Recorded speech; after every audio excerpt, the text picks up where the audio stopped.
What's up, everybody? My name is Josh Riel, and my spider sense is tingling, and I think it's because Jonathan Dornbush here has played the new Spider-Man game coming from Insomniac, only for PS4. And this look you're seeing on my face right now is one of extreme jealousy, because you've played it and I have not, so I'm just going to pick your brain. I've played it 3 times. Played it 3 times. He's played it 3 times, and I played it 0, which is worst kind of injustice. I'm going to call Spider-Man to deal with this. No. Fair. So I have to know everything. Yes. Start with, what is it like to swing through New York City on your webs? So webswinging for me is like the first thing Insomniac games needed to nail. Luckily, they did. It feels so good. If you've played Sunset Overdrive, that was a game a lot about mobility and making sure you could get nearly everywhere.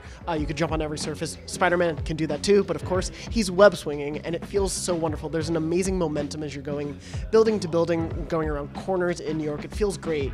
And there are also like little additions to his web-swinging. You can get to these perch spots. They appear as you're web-swinging, and you can zip to them, but you can not just stop at them, you can also use them to launch off and continue your momentum, which is amazing because sometimes you can go in between steel beams, you can go around corners. It's a really amazing mechanic that keeps you going no matter where you are. That sounds amazing. I'm just getting like flashes of like watching the Spider-Man movies when he would just like go through 2 trucks or something like really crazy, and it sounds really awesome that the game is creating those little moments as you're playing. So what can you do as you're going around New York City? Like what little non-mission, story missions can you get up to? Yeah, so you can just keep swinging around New York, which I did for a very long time. As someone who lived there, was like, oh, that's the building I used to live in. That's weird.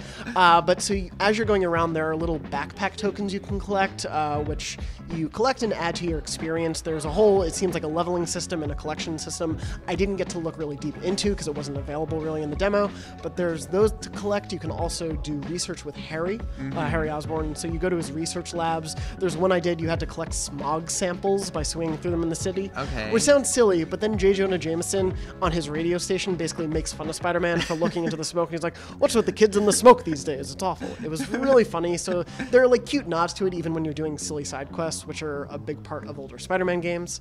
So there are things like that. You can take care of demon warehouses, which are Mr. Negative's bad guys, of course, his baddies. You can go in and try to clear them out. So there are all these little bits and pieces around the city that can keep you busy in addition to the main story. That is awesome. And I like that there's a nice sense of humor there, which is, of course, what we love about Spider-Man.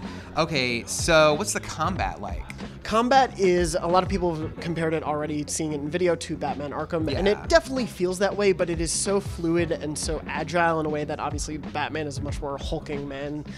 Spider-Man flips over his guys with such ease. He slips underneath their legs. He can sort of like flip off of sides of buildings as you're going. There's all this movement to it. It's just as fluid as your movement, which is amazing. And then you also have these little gadgets like sort of like a web bomb that you can send out, just shoots web. You also can sort of tie a little trip mine to someone or a surface. And when you do that, if someone walks by, they get zipped to it by web. Oh, right. Which is amazing because you can get 2 guys to hit each other. And it's really funny and really silly, but it works so well in the midst of combat. That's cool. Yeah. And people were saying like, it's just like Batman, but with Batman combat. But Batman never had spider sense, so it actually never made sense why those lines would pop out of his head. But it makes perfect sense here. Absolutely, and you do have that Spidey sense kick up when someone's about to attack you, when like bullets are incoming from someone's gun. So it really makes sense within combat. And I know there's a boss fight. Who is that against? Yeah, so you get to play against Shocker in a bank, and so it's a one-on-one fight inside. And what's really cool is you still have full web slinging, those perch spots are within the bank, and you really need to get good at doing that inside because Shocker essentially keeps sending out these wave blasts at you, and if you are not swinging around properly inside, which takes a little bit of adjusting to, you will die pretty easily. I did die the first time because I didn't realize that, but it's still a pretty fun one-on-one boss fight. It's a sort of typical 3-round sort of thing and attack him, but it's really fun. Wow, that's really cool that you still get to use all of your like web traversal moves inside. Yes, it's still fully like your Spider-Man, but just in a smaller space. Okay, so on a scale of 1 to 10, how much does this game make your spider sense tingle? I'm going to put it at least a 9. At least a 9. Yeah, oh my I'm gosh. really excited for it. That is not an official IGN review score. Please don't print that on a box. But I really, really enjoyed the demo. I played it 3 times. I didn't want to stop. I'm so jealous. I'm going to go try and get on the floor and play it myself. Thank you so much, Jonathan. Thank you, Joshua. Yes, and for more from E3 2018, keep right here on IGN.